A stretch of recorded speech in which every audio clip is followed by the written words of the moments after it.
Hello. नमस्कार, मैं राजकुमार प्रसाद, व्याख्याता भूगोल विभाग, शहीद शक्तिनाथ महतो कॉलेज सिजुआ, धन्यवाद। सभी छात्र छात्राओं को शुभ प्यार और अन्य सभी को हार्दिक अभिनंदन। आज हम लोग चर्चा करेंगे ह्यूमन एक्टिविटीज अर्थात मानव क्रियाएं या मानव क्रियाकलाप। इसी में हम लोग डिटेल से आज चर्चा करेंगे। तो फर्स्ट ऑफ ऑल हम लोग जाने कि मानव क्रियाएं है क्या, मानव क्रियाएं किसे कहते हैं। मानव अपने जीविकोपार्जन एवं अर्थ उपार्जन के लिए, आय प्राप्ति के लिए, बेहतर जीवन के लिए जो कार्य करता है उसे हम मानव क्रियाएं कहते हैं।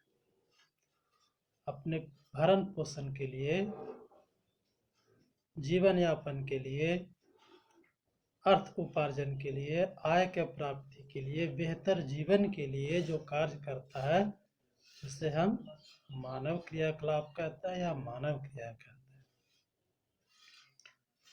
अध्ययन की सुविधा के दृष्टिकोण से इसे 4 भागों में वर्गीकृत किया गया है।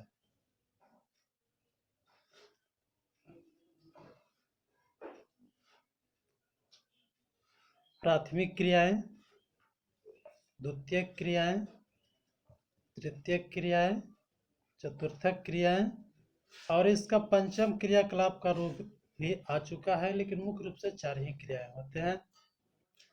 इसे व्यवसाय के रूप में जाते हैं। प्राथमिक व्यवसाय, द्वितीय व्यवसाय, तृतीय व्यवसाय, चतुर्थक व्यवसाय के रूप में भी इसे जाना जाता है। तो फिलहाल हम लोग चर्चा करेंगे प्राइमरी एक्टिविटीज अर्थात प्राथमिक क्रियाएं। प्राथमिक क्रियाएं वे क्रियाएं हैं जिसके द्वारा प्राकृतिक से प्रत्यक्ष रूप से वस्तुओं की, संसाधनों की प्राप्ति की जाती है और उसका उपयोग किया जाता है, उसे हम प्राथमिक क्रियाएं कहते हैं। इसके अंतर्गत मुख्य रूप से आखेट एवं संग्रहण, हंटिंग एंड गैदरिंग। दूसरा है पशुचारण, जिसे कटल रेयरिंग या हस्बेंड्री इंग्लिश में कहा जाता है। तीसरा है कृषि और चौथा है खनन। इस तरह से प्राथमिक क्रियाएं को भी 4 भाग में विभक्त कर अध्ययन किया जाता है। प्राथमिक क्रियाएं के अंतर्गत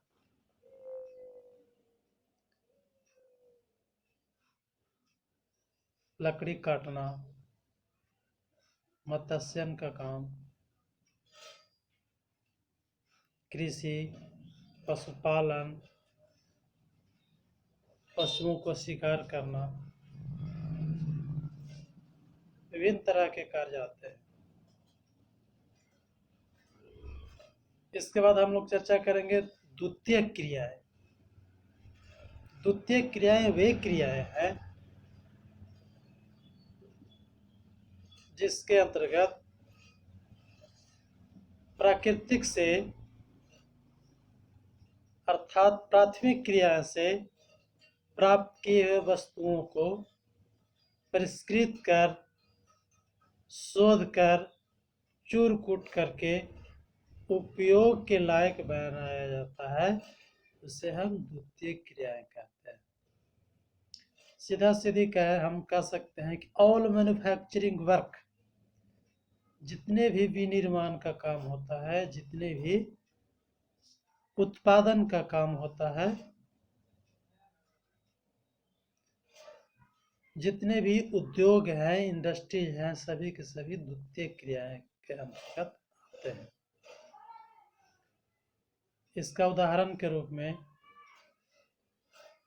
लौह अयस्क से लौह इस्पात बनाना, कपास से धागा या कपड़ा बनाना, गेहूं से आटा बनाना,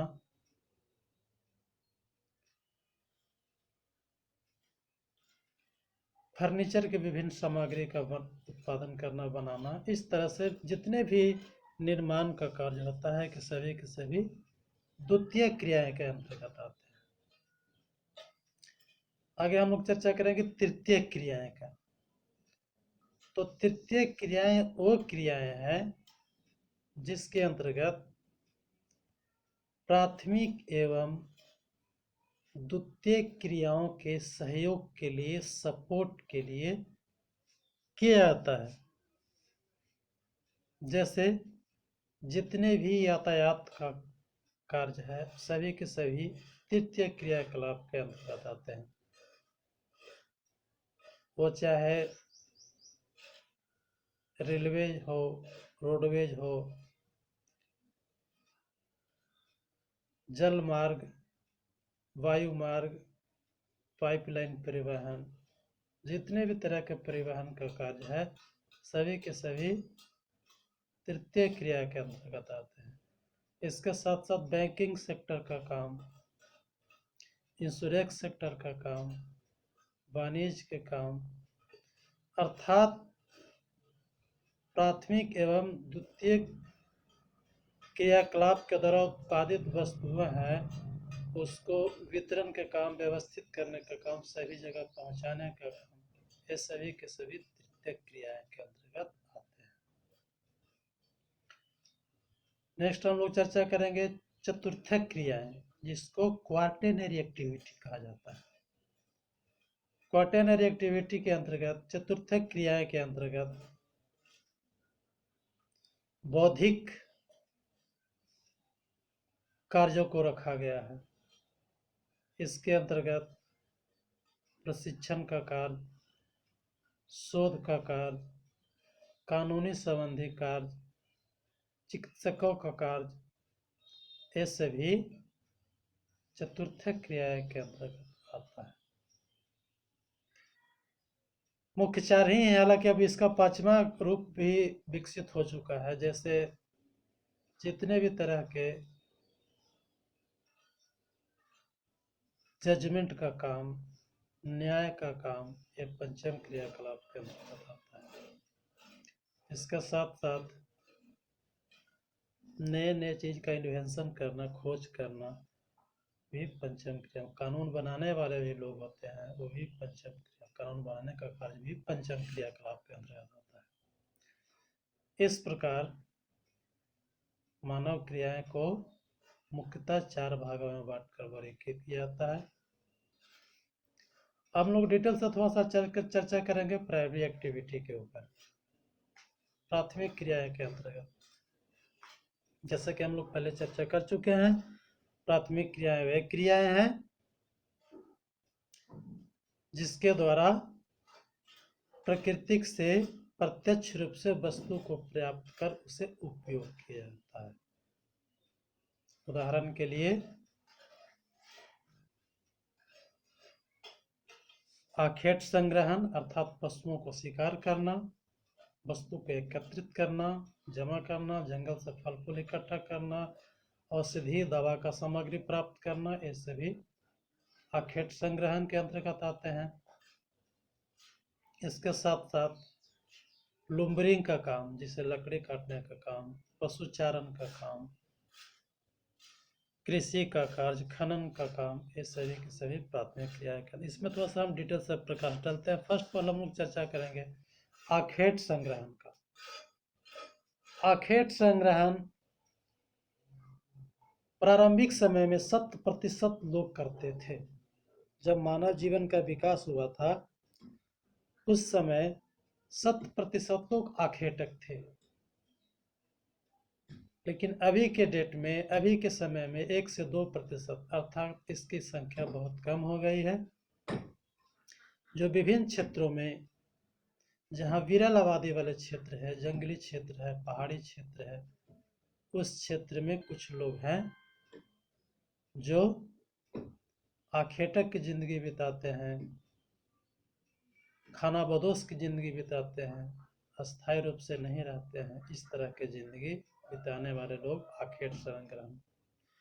यह मुख्य रूप से विरल आबादी वाला क्षेत्र मरुस्थलीय क्षेत्र है, वह शीत क्षेत्र है या उस मरुस्थलीय क्षेत्र है। टुंड्रा प्रदेश, साइबेरिया का प्रदेश, कुछ मरुस्थलीय प्रदेश, इन सभी क्षेत्रों में आखेट एवं संग्रहण का कार्य किया जाता है। यह अक्षांशीय दृष्टिकोण से भी इसमें परिवर्तन देखने को मिलता है। इसका दूसरा एक्टिविटीज है, प्राथमिक क्रियाकलाप के अंतर्गत दूसरा क्रियाकलाप है वह है पशुचारण। जैसे जैसे मानव का चेतना का विकास हुआ, मानव पशुओं को पालतू बनाने का काम किया और उसको विभिन्न रूप में उपयोग करने का काम किया। पशुओं को पालतू बनाकर उससे दूध की प्राप्ति, मांस की प्राप्ति, उसका बाल से विभिन्न तरह का सामग्री का निर्माण करना, उसको वाहन के रूप में प्रयोग करना, इस प्रकार पशुओं को विभिन्न तरह से उपयोग किया जाता है। पशुचारण के अंतर्गत हम लोग अध्ययन करते हैं, कैटल रेयरिंग के अंतर्गत हम लोग अध्ययन करते हैं। पशुपालन भी विभिन्न क्षेत्रों में विभिन्न तरह के पशुओं को किया जाता है। जैसे विषुवतरेखीय प्रदेश में कुछ खास तरह के पशुओं को पाला जाता है, मानसूनी क्षेत्र में कुछ खास तरह के पशुओं को पाला जाता है, पर्वतीय भाग में कुछ खास तरह के पशुओं को पाला जाता है और मरुस्थलीय क्षेत्र में कुछ खास तरह के पशुओं को पाला जाता है। इस प्रकार विभिन्न क्षेत्रों के अनुसार, विभिन्न परिवेश के अनुसार, विभिन्न परिस्थिति के अनुसार पशुओं को पालन किया जाता है, जिससे अर्थ की उपार्जन होती है, जीविकोपार्जन का साधन है और मानव के विभिन्न रूपों में सहयोग करता है और साथ साथ परिस्थिति का, पर्यावरण को बैलेंस करने के लिए, संतुलित रहने के लिए भी विभिन्न पशुओं को होना अनिवार्य है। इसका तृतीयक रूप है वह कृषि कार्य है। जैसा कि हम लोग जानते हैं कि प्रत्यक्ष या परोक्ष रूप से दुनिया के सभी लोग कृषि के ऊपर डिपेंड करते हैं। कृषि से ही हम लोगों को भरण पोषण होता है, कृषि के द्वारा ही जीविकोपार्जन का कार्य होता है। इस प्रकार कृषि हमारे लिए प्रमुख है। जैसा कि हम लोग जानते हैं कि दुनिया विशाल है और इस दुनिया विशाल होने के कारण विभिन्न क्षेत्रों में विभिन्न तरह की स्थितियां होती है, विभिन्न तरह के जलवायु होते हैं, विभिन्न तरह के मिट्टी होते हैं, विभिन्न तरह के स्थितियां होती है। इस प्रकार जलवायु के अनुसार, भूमि की उर्वरता के अनुसार, भूमि के बनावट के अनुसार विभिन्न क्षेत्रों में विभिन्न तरह के फसलों का उत्पादन किया जाता है। जैसा कि हम लोग जानते हैं चावल गेहूं की खेती कुछ खास जगह में होती है, कुछ खास जलवायु वाले क्षेत्र में होता है। कपास की खेती कुछ खास तरह के मिट्टी में होते हैं, खास तरह के जलवायु वाले क्षेत्र में होते हैं।